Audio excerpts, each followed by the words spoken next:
عليكم ورحمة الله وبركاته. السلام ورحمة الله. إن الحمد لله نحمده ونستعينه ونستغفره ونعوذ بالله من شرور أنفسنا ومن سيئات أعمالنا. من يهده الله فلا مضل له ومن يضلل فلا هادي له وأشهد أن لا إله إلا الله وحده لا شريك له وأشهد أن محمدا عبده ورسوله. أما بعد. Terima kasih ayahanda pengurusi tetap, timbalan pengurusi tetap, yang amat berhormat Presiden, timbalan Presiden, naib Presiden, ahli majlis tertinggi UMNO, ketua wanita, ketua pemuda, ketua puteri, perwakilan sidang hadirin, tuan-tuan dan puan-puan yang dikasihi dan dirahmati Allah sekalian. Dan tak dilupakan juga kepada pengurusi perhubungan negeri Perlis dan kepada naib pengurusi perhubungan iaitu ketua bahagian saya dan sahabat-sahabat, teman-teman sekalian.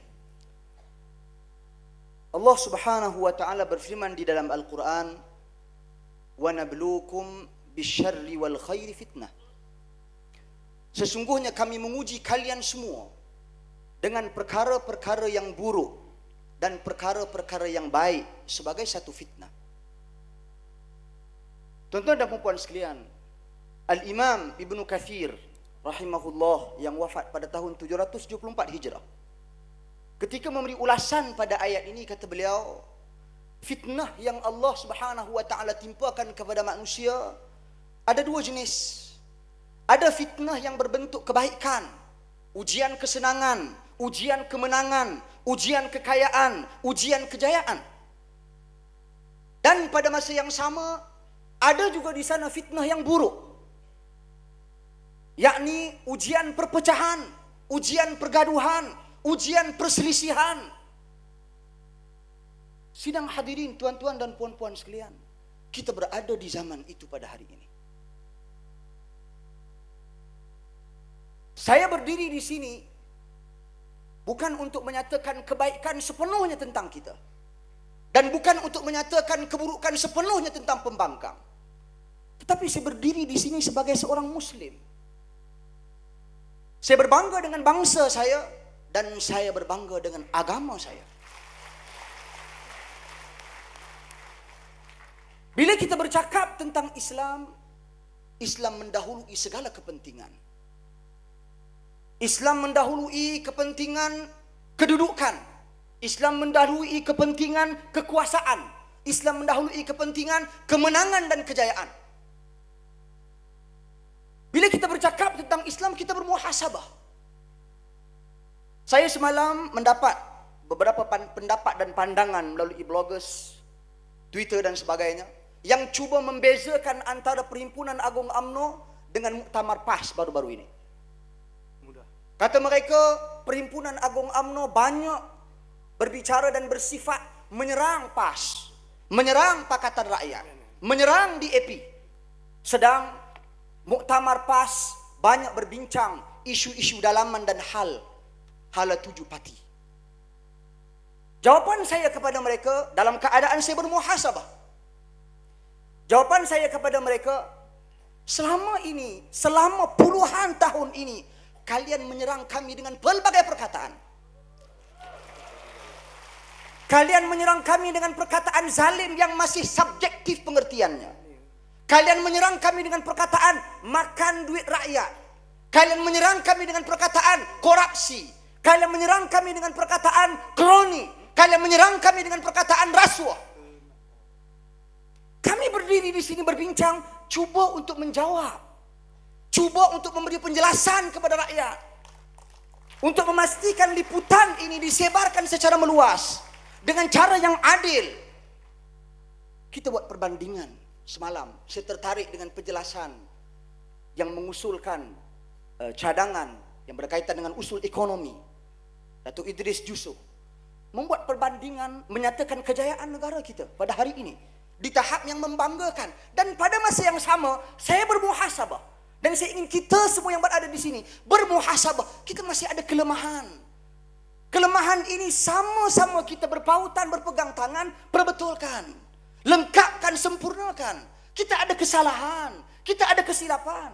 Kita manusia yang tak bebas daripada kezaliman, kesilapan dan kesalahan. Saya hairan apabila teman-teman kita di sebelah sana seringkali menyebut kerajaan zalim, zalim. Adakah mereka menyebut tentang kezaliman diri mereka? Saya nak bawa firman Allah Subhanahu wa taala. Apabila Allah berfirman, "Alladzina amanu wa lam yalbisu imanahum bidzulm, ulaika lahumul amn wa hum muhtadun."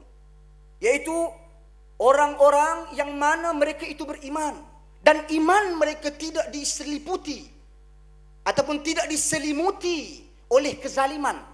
Mereka itulah golongan-golongan yang mendapat keamanan dan mereka itulah golongan-golongan yang mendapat petunjuk daripada Allah Subhanahu wa taala. Bila turun ayat ini, tuan-tuan dan puan sekalian, para sahabat radhiyallahu anhum ajma'in bersedih hati. Bersedih, semua pakaian bersedih. Mereka bertemu dengan Rasulullah, "Ya Rasulullah, ayyuna la yadhlim nafsah?" Siapakah daripada kalangan kami yang bebas dirinya daripada sebarang kezaliman? Sahabat Nabi radhiyallahu anhum ajma'in mengakui di dalam diri mereka, setiap diri mereka ada kezaliman. Kata Nabi memberikan penjelasan, sebenarnya Allah Subhanahu wa taala maksudkan kezaliman di sini adalah syirik kepada Allah Subhanahu wa taala. Jika sahabat Nabi radhiyallahu anhum ajma'in sendiri yang mulia kedudukannya, yang sebahagian besar daripada dijanjikan syurga Allah Subhanahu wa taala, yang Nabi larang kita mencerca mereka, yang Nabi memerintah kita mengikuti petunjuk mereka, mengakui ada kezaliman, maka tidak hairan bahkan kita dituntut untuk mengakui diri kita ada kelemahan, diri kita ada kekurangan, diri kita ada kezaliman, dan kita sentiasa berusaha untuk melakukan perubahan dan transformasi. Jadi kita minta teman-teman kita di sebelah sana juga mengakui kezaliman, mengakui kelemahan. Ini tidak. Puluhan tahun mereka berbicara tentang kita. Semua perkataan yang dikeluarkan, kebanyakannya menceritakan keburukan kita, menceritakan kelemahan kita, menyebarkan persepsi yang negatif dan keburukan tentang kita. Sidang hadirin tuan-tuan dan puan sekalian, Al-Fadhil Ustaz Effendi sebentar tadi telah menjelaskan tentang isu doa, pelbagai isu dan sebagainya. Cuma saya nak mengambil kesempatan di sini untuk menayangkan beberapa video yang mana mungkin telah diperjelaskan sebahagian besar daripadanya, tetapi saya ingin kita semua berfikir, adakah kita ingin keadaan seperti ini berterusan? Umat Islam terus berpecah, menghukum sesama sendiri, memurtadkan sesama sendiri, menzalimkan sesama sendiri, dan kemudian mendoakan kehancuran, dan kemudian membawa ideologi yang sesat lagi menyesatkan. Kita mulakan dengan video, tuan-tuan dan puan sekalian, berkenaan dengan doa kehancuran untuk UMNO dan Barisan Nasional. Saya nak kita tengok, kemudian kita lihat bagaimana Islam memberikan penjelasan tentang isu doa yang seperti ini. Silakan. Ya Allah, hukumkan UMNO. Ya Allah, hukumkan UMNO BN. KOBN. KOBN. BNKO.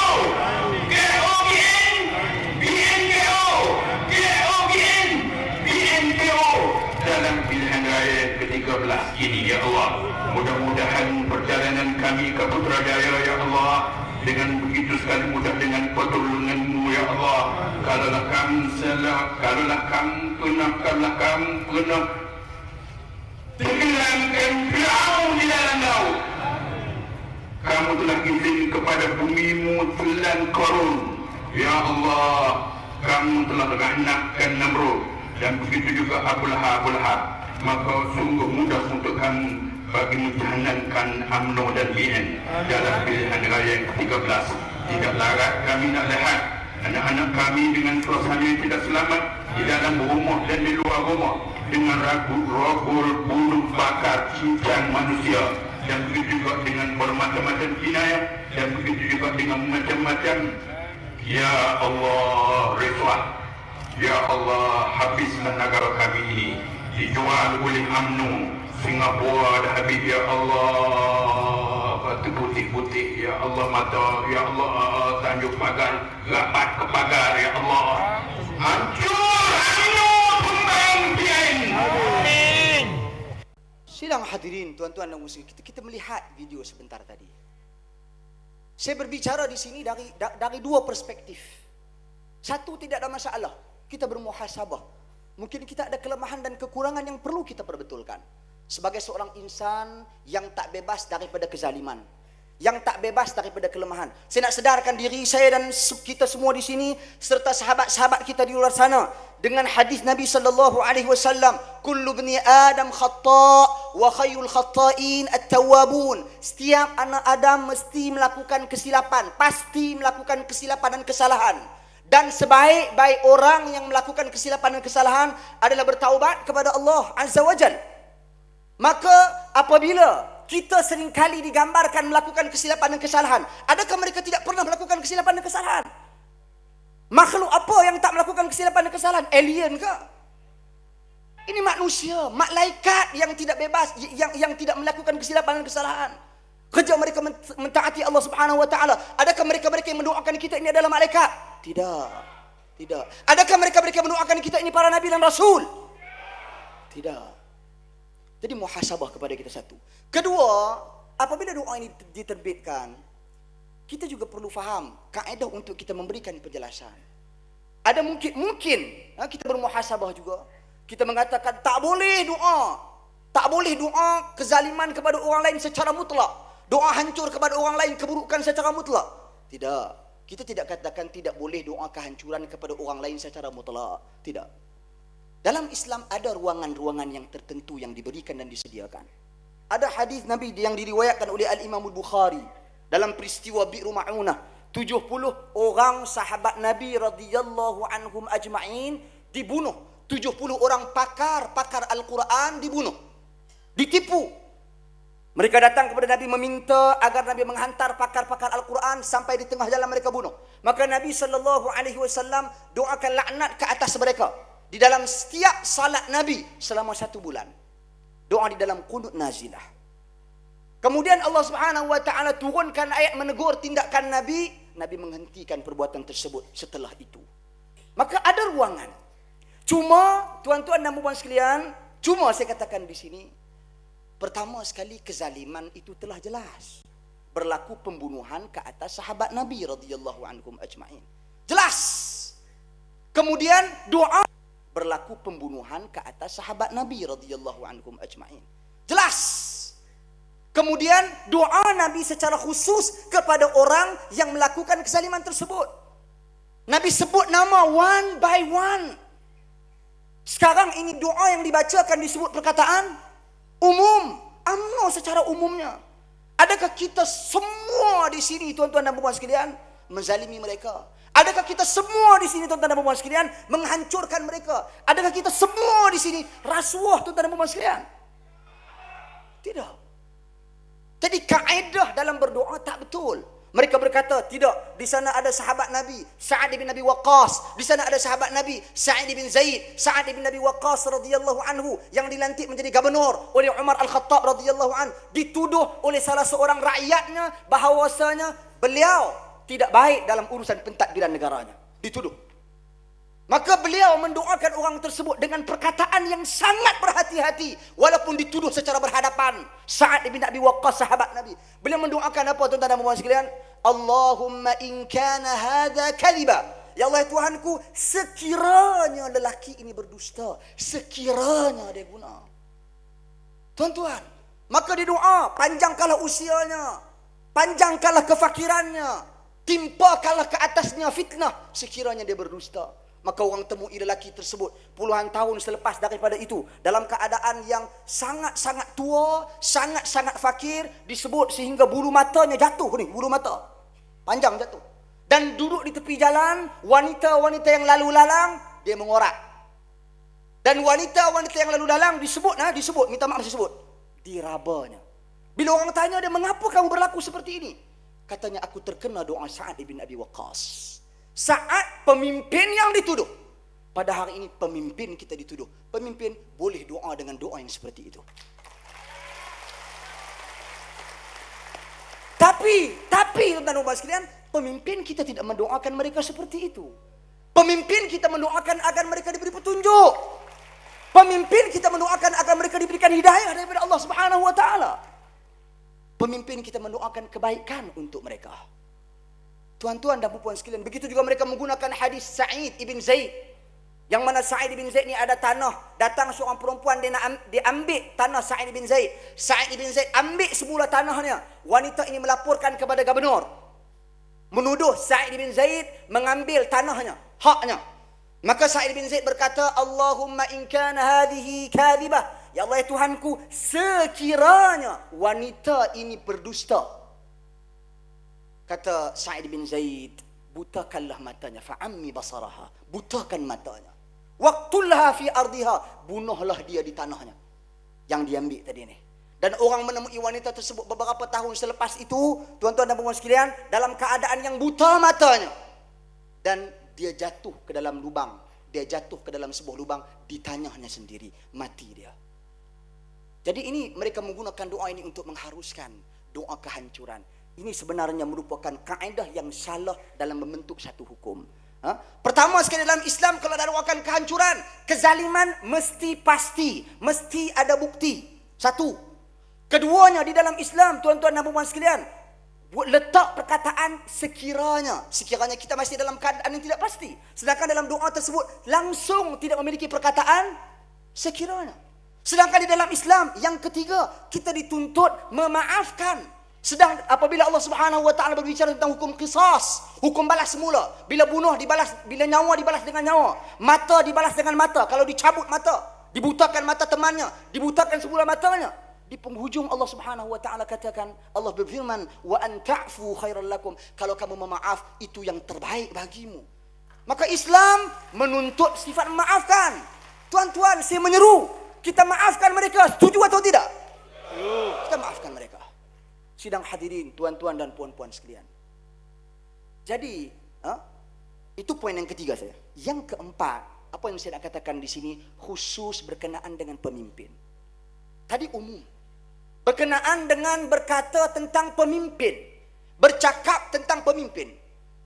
Manhaj Al-Quran, manhaj As-Sunnah, dan merupakan pendirian Ahlus Sunnati wal Jamaah zaman berzaman. Kalau di dalam Al-Quran, ketika Allah Subhanahu wa taala mengutuskan Musa dan Harun kepada Fir'aun, perkara ini dibahaskan oleh Datuk Alwi baru-baru ini, ketika membahas usul ucapan presiden, menyatakan bahawasanya Allah firman kepada Musa dan Harun, idhaba ila fir'auna innahu tagha faqula lahu qawlan layyina la'allahu yatadhakkaru aw yakhsha. Pergilah kamu berdua kepada Fir'aun. Sesungguhnya Fir'aun itu sifatnya melampaui batas. Melampaui batas, mengakui Tuhan, menzalimi rakyatnya dan sebagainya. Kemudian Allah berfirman kepada Musa dan Harun, berkatalah kepada Fir'aun itu dengan perkataan yang lembut, agar Fir'aun mendapat peringatan dan lahir perasaan takut kepada Allah. Cakap kepada Fir'aun dengan perkataan yang baik. Itu manhaj Al-Quran. Bercakap dengan pemimpin, bercakap dengan ketua, bercakap dengan ulil amri, dengan perkataan-perkataan yang baik. Kita berkata kita nak berhukum dengan hukum Al-Quran, kita berkata kita nak berhukum dengan hukum As-Sunnah. Praktikkan akhlak dan sikap ini,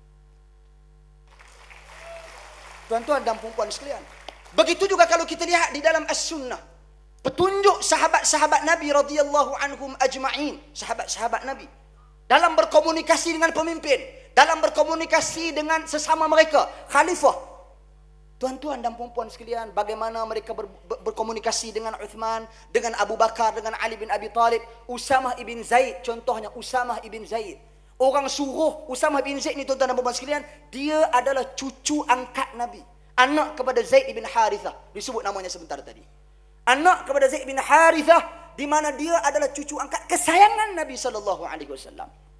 Di zaman pemerintahan Utsman yang berlaku pergolakan, pertembungan pendapat dan pandangan, berlaku pembunuhan, huru-hara dan sebagainya, bukan kerana kelemahan Utsman, tetapi kerana karakter Utsman itu lembut, maka golongan-golongan yang benci dan anti kepada Islam mengambil kesempatan.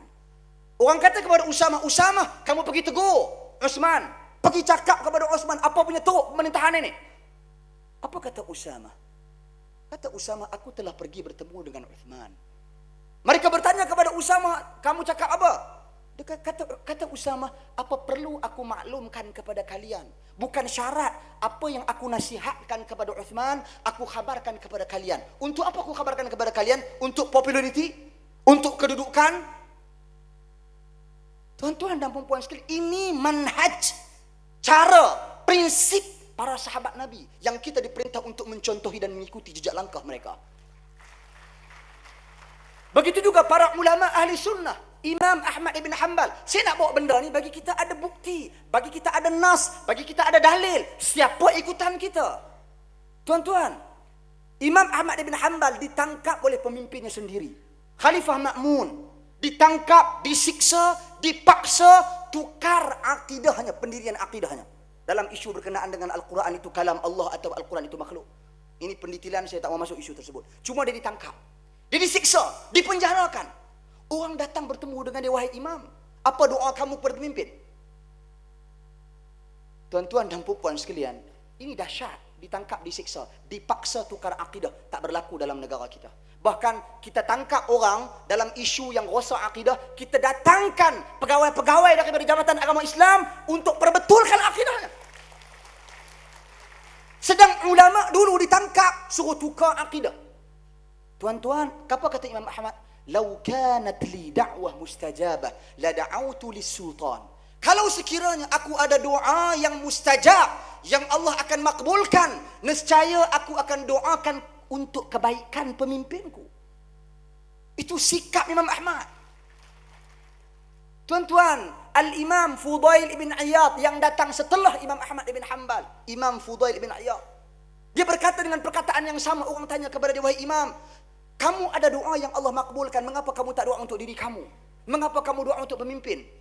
Katanya, kalau aku doakan untuk diriku, doa yang mustajab ini, kalau Allah makbulkan, ianya hanya untuk kebaikan diriku dan teman yang berada di sekelilingku. Tapi kalau sekiranya aku doakan kebaikan untuk pemimpin, kebaikan pemimpin adalah untuk kebaikan rakyat secara keseluruhannya. Sidang hadirin, tuan-tuan dan puan-puan sekalian. Berkata lagi Al-Imam Al-Barbahari yang datang selepas daripada mereka. Al-Barbahari, bukan Barbarian. Al-Barbahari. Dalam kitabnya yang popular, Syarhus Sunnah, yang menyusun akidah prinsip ahli sunnah wal jamaah, membezakan prinsip ahli sunnah dengan prinsip ahli bid'ah. Antara perbahasan yang jelas, poin yang jelas, kata beliau, idza ra'aita ar-rajula yad'u 'ala as-sultan fa'lam annahu sahib hawa. Wa idza ra'aita ar-rajula yad'u lis-sultan fa'lam annahu ahlus sunnati insyaallah. Apabila kamu melihat orang mendoakan keburukan untuk pemimpin, ketahuilah dia adalah pengikut hawa nafsu. Dan apabila kamu melihat orang mendoakan kebaikan untuk pemimpin, ketahuilah dia adalah ahlus sunnah insyaallah. Ini penjelasan Al-Imam Al-Barbahari, Imam Ahlu Sunnati wal Jamaah. Saya bukan mengungkapkan perkataan ini, tuan-tuan dan puan sekalian, untuk pemimpin kita pada hari ini saja. Bahkan ini adalah praktik para ulama Ahlu Sunnati wal Jamaah zaman berzaman. Jadi saya hairan teman-teman saya yang nak berjuang, yang nak menegakkan Islam, mengapa akhlak Islam ini tidak dipraktikkan. Tuan-tuan dan puan sekalian. Bahkan lebih parah daripada itu, video yang kedua, kita dimurtadkan. Sila tayangkan. Bila UMNO buang Islam daripada dasar hidup dia. Baik, bila UMNO buang Islam, maka UMNO agama apa? Bila, saya ulang sekali lagi, bila UMNO tolak Islam dari dasar hidup dia, maka agama apa yang UMNO pakai? Agama Islam lah, Quran. Bila UMNO tolak Islam dalam dasar parti dia, maka UMNO sama ada Kristian ke, Buddha ke, atau tak ada agama. Timbul masalah murtad. Murtad ni kabarnya, oi Kristian, padri-padri dia. Saya nak kata tidak. Yang menjadi orang Melayu murtad ni kerana orang Melayu sendiri mempelekeh Islam. UMNO tolak Islam, maka nampak dia lekeh, memperlekehkan Islam. Dia buang Islam macam benda lekeh, benda salah. Mana sudah habis tempoh, macam ubat habis tempoh, buang. Islam dah habis tempoh, UMNO buang. Jadi bila UMNO buang Islam, agama apa Melayu? Agama apa UMNO? Nak kata Islam, dia tak boleh dah, dia buang Islam. Okey, Teruskan. tuan-tuan dan puan-puan sekalian, kita kena hati-hati. Ini kenyataan yang bijak sebenarnya. Bijak dalam erti kata tidak disebut secara langsung UMNO itu murtad. Ini dipanggil salah satu kaedah dalam bercakap dan mematahkan hujah, dipanggil satu ilmu kalam ataupun mantik. Ilmu mantik. Ilmu mantik ini dia ada muqaddimah dan dia ada natijah. Dua muqaddimah dan satu natijah. Contoh saya bagi untuk kejelasan. Perkara yang memabukkan adalah haram. Itu muqaddimah pertama. Kedua, arak itu memabukkan. Maka natijahnya arak itu haram. Jadi yang disebut tadi dia tak kata UMNO murtad. Dia tak sebut. Yang dikatakan di situ memperlekehkan Islam adalah murtad. Ya, satu muqaddimah. Muqaddimah yang kedua, UMNO tolak Islam. Bererti UMNO memperlekehkan Islam. Tapi dia tak bagi natijah. Tuan-tuan dan puan-puan sekalian, natijah daripada perkataan tersebut sangat jelas. Iaitu menghukum UMNO apa? Murtad. Sidang hadirin tuan-tuan dan puan-puan sekalian, ini satu hukuman yang sangat berat. Menghukum orang lain murtad. Bila dikatakan kepada mereka, kami tak hukum UMNO, orang ahli-ahli UMNO, kami menghukum parti itu. Tuan-tuan, mana mungkin tertegaknya sebuah parti tanpa ahli? Takkan wujudnya sebuah parti tanpa ahli. Jadi ahli UMNO 3 juta lebih, adakah murtad? Adakah memperlekehkan Islam? Sedang dalam fasal 3 dalam perlembagaan kita, perlembagaan UMNO, tuan-tuan dan puan sekalian, menegakkan, mempertahankan dan mengembangkan Islam. Dan itulah yang sedang kita lakukan. Zaman berzaman. Kalau dilihat asas kepada Islam disebut di dalam hadis, bunyal Islam ala khams, dibinanya Islam atas 5 perkara. Ulama bahas mengapa Nabi gunakan perkataan binaan. Dibina, mengapa? Kerana para ulama berkata Nabi guna perkataan dibina bermaksud itu asas kepada Islam. 5 perkara apa? Mengucap 2 kalimah syahadah. Adakah kita tidak laksanakan hal ini? Kita laksanakan. Kita bentuk dan tubuhkan JAKIM. Kita adakan wujud bahagian penyiasatan ataupun kajian akidah. Membicarakan tentang akidah. Kita tahan golongan Al-Arqam dulu atas penyelewengan akidah. Kita pernah tahan Ayah Pin. Kita pernah tahan Kahar yang mengaku menjadi Rasul Melayu. Ajaran-ajaran sesat yang lain. Syiah kita cuba benteraskan. Ini pertahankan akidah. Kita lakukan dan kita laksanakan. Kedua, tuan-tuan dan puan sekalian, salat. Salah. Apa yang tidak kita lakukan tentang salat? Mungkin kita kena muhasabah diri kita untuk memperkemaskinikan salat kita. Tetapi dari sudut dasar kerajaan, usaha-usaha yang dilakukan oleh kerajaan, kempen salat, mendirikan infrastruktur untuk memudahkan masyarakat bersalat, azan dilakukan secara terbuka. Ini syiar Islam menunjukkan dilaksanakan secara terbuka. Ketiga, zakat. Tuan-tuan dan puan sekalian, apa yang kita tak lakukan tentang zakat? Pengurusan zakat kita antara yang terbaik dan terulung di dunia. Tuan-tuan dan puan sekalian, kempen zakat, kempen kutip bayar zakat, kempen agihan zakat. Cuma adalah beberapa perkara yang kita perlu perbetulkan. Ini masa ini saya nak sahut apa yang disebut oleh Ketua Pemuda berkenaan dengan pengagihan zakat. Nanti saya akan sebut di akhir insya-Allah. Tuan-tuan dan puan sekalian, isu puasa. Syiar Islam dilaksanakan secara terbuka. Majlis-majlis berbuka puasa. Di bulan Ramadan Al-Mubarak, salatut tarawih diimarahkan masjid. Tuan-tuan, banyak program-program sedekah di bulan Ramadan Al-Mubarak membuktikan syiar Islam yang besar ini dilaksanakan secara terbuka. Haji, kita nak cakap apa? Nombor 1 pengurusan haji terbaik di dunia adalah tabung haji. Tepukan kepada dan ucapan tahniah kepada Menteri Agama kita. Alhamdulillah. Tuan-tuan dan puan-puan sekalian. Jadi bunian Islam itu, asas Islam kita dah laksanakan. Jadi jangan tuduh kita dengan perkataan yang bersifat umum, tolak Islam, memperlekehkan Islam. Tuan-tuan dan puan-puan sekalian, kita kena berhati-hati. Ya. Ya Syekh, susah sangat saya nak menahan ni. Memang usul lain ni boleh kita tahan, mai usul agama ni gaya nak tahan dia buat keluar hadis ni. Tapi Syekh teruskan dan ya Syekh tengok masa-masa kawan lain pun dia buat keluar macam-macam lagi. Allahu akbar, susah. Allah duga saya ni. Teruskan Syekh. Jadi 5 minit Syekh. okey. Tuan-tuan dan puan-puan sekalian, ini ideologi kafir mengkafir. Yang kita tidak redai ianya berada di dalam hati kita. Kita tak redai orang-orang kita bersifat kafir mengkafir seperti yang ditunjukkan oleh mereka. Cukuplah amanat seorang tuan guru belasan tahun yang lalu, tuan-tuan dan puan-puan sekalian, mungkin puluhan tahun lalu, yang mengakibatkan perpecahan berlaku di kalangan umat Islam. Berpecah dalam salat. Salat lain imam tak boleh, tak sah, berimamkan orang UMNO. Perkahwinan yang cuba dibatalkan kerana tak sah dinikahkan oleh juru nikah UMNO. Makanan sembelihan tak sah dimakan kerana disembelih oleh orang UMNO. Menghadiri jenazah, tuan-tuan dan puan-puan, tak boleh hadiri jenazah kerana jenazah itu adalah orang UMNO. Cukuplah perpecahan yang seperti itu. Kita tidak mengkafirkan mereka, dan saya menyeru jangan ada perkataan kafir mengkafir. Saya menyeru kita UMNO jangan keluarkan perkataan kafir mengkafir, dan itulah yang kita cuba praktikkan tuan-tuan dan puan-puan sekalian.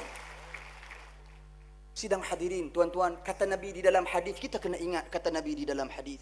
Nabi SAW bersabda, la yarmi rajulun rajulan bil fusuq wa la yarmihi bil kufr illa irtaddat ilaih illam yakun sahibuhu kadzalik. Diriwayatkan oleh Muslim dan Bukhari dan Muslim. Maksudnya, tidaklah seseorang itu dia tuduh orang itu fasik dan dia tuduh orang itu kufur, kecuali tuduhan itu akan kembali kepadanya sekiranya orang tersebut tidak seperti itu. Yang ini kita kena hati-hati. Mereka tuduh zalim yang masih luas tafsirannya. Tuan-tuan dan puan-puan sekalian, kita kena clearkan.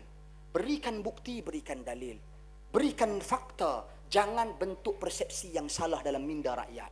Rakyat perlu faham pada hari ini. Pada hari ini kita ada media yang pelbagai, media arus perdana, media alternatif, tuan-tuan dan puan-puan sekalian.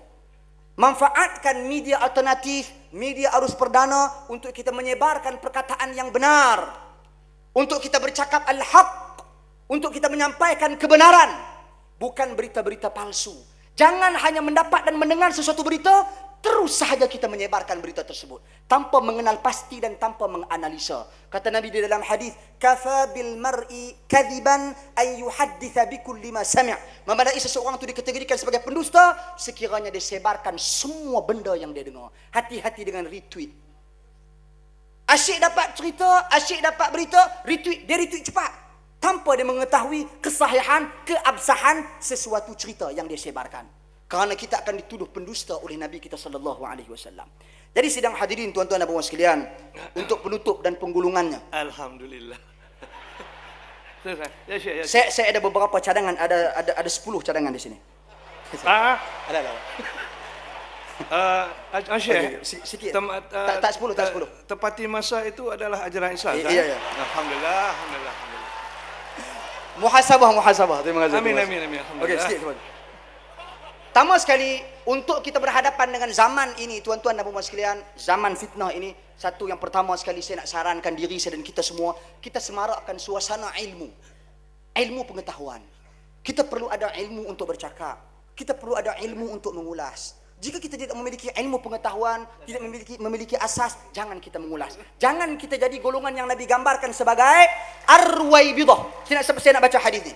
Kata Nabi di dalam hadis, sayati 'alan nas sanawat khadda'at, yusaddaqu fiha al-kadhib wa yukadzabu fiha as-sadiq, wa yu'tamanu fiha al-kha'in wa yukhawwanu fiha al-amin, wa yantiqu fiha ar-ruwaibidah. Qalu ya Rasulullah, man hum ar-ruwaibidah? Qala ar-rajulu tafah yatakallam fi amri al-'ammah. Maksudnya akan datang kepada manusia zaman-zaman yang dipenuhi dengan penipuan. Orang yang bercakap bohong dikatakan dia bercakap benar. Orang yang bercakap benar dikatakan mereka itu pendusta. Orang yang amanah dikatakan pengkhianat. Pengkhianat dikatakan amanah. Pada ketika itu akan berkata-katalah satu kelompok manusia yang bernama Ar-Ruwaibidah. Sahabat Nabi bertanya, ya Rasulullah, siapakah itu Ar-Ruwaibidah? Kata Nabi, seorang lelaki yang lekeh, yang tidak memiliki ilmu, tapi dia cuba bercakap tentang urusan manusia. Kalau tak faham tentang ekonomi, jangan bercakap tentang ekonomi. Kalau tak faham tentang bajet, jangan bercakap tentang bajet. Kalau tak faham tentang agama, jangan bercakap. Kita biarkan ahli ilmu yang pakar dalam bidang masing-masing, yang menguruskan pentadbiran negara untuk terus memberikan penjelasan kepada rakyat tentang isu dan hal yang seperti ini. Itu satu, semarakkan suasana ilmu, semarakkan suasana ilmu. Yang kedua, apa yang saya nak cakap di sini tuan-tuan dan puan sekalian? Kita UMNO kita bawa teori nasihat.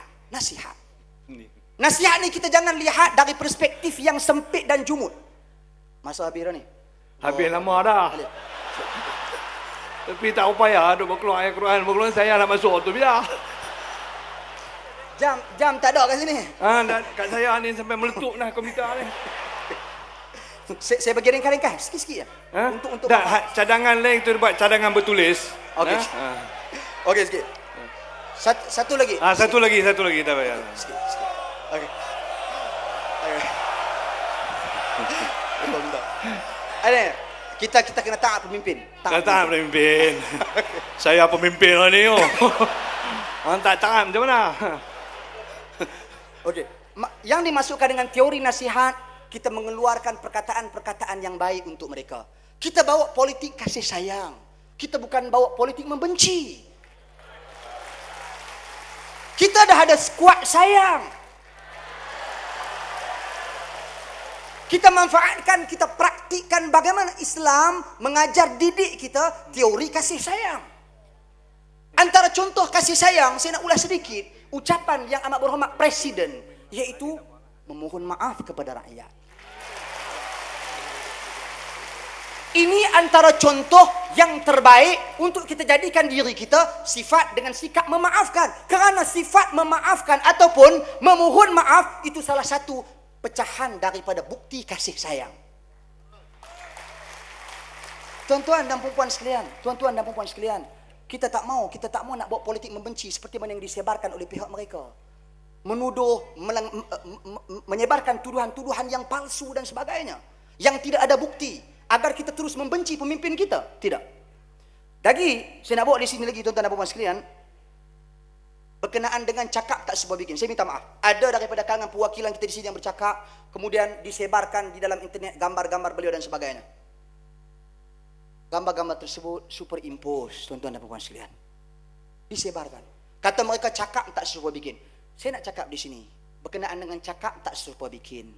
Soal orang yang bercakap dia tak buat apa yang dia cakap, tu satu bab, tu kesalahan dia.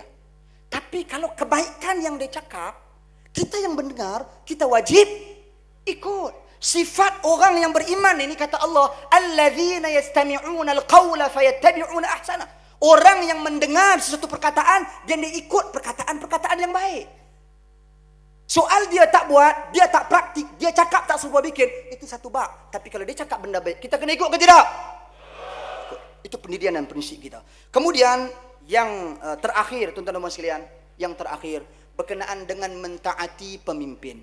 Mentaati pemimpin.